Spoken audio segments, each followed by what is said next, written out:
তাহলে রোজগারটাই সমস্যা, তাই তো? ঠিক আছে, আমি রাজা হয়ে সমস্ত প্রজাকে বিশ্রাম নেওয়া আর ঘুমানোর জন্য পারিশ্রমিক দেবো। তাহলে তাদের আর রোজগারের জন্য দৌড়তে হবে না। ঘরে বসে বিশ্রাম নিয়েই তারা তাদের দিন কাটাতে পারবে। খাওয়া দাওয়ারও অভাব থাকবে না। এ কি বলছে রাজকুমার? রাজকুমার রাজা হয়ে যদি এইসব করে, তাহলে রাজ্য তো একেবারে লাটে উঠবে। না না, মহারাজকে এটা জানাতে হবে।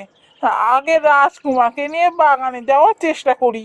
আচ্ছা ঠিক আছে, তা না হয় হবে এখন, কিন্তু মহারাজের আদেশ অমান্য করাটা কি ঠিক হবে?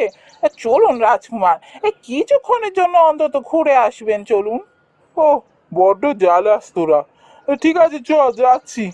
কি সুন্দর ঘরে বসে বিশ্রাম নিচ্ছিলাম, আবার যেতে হবে বাগানে। এত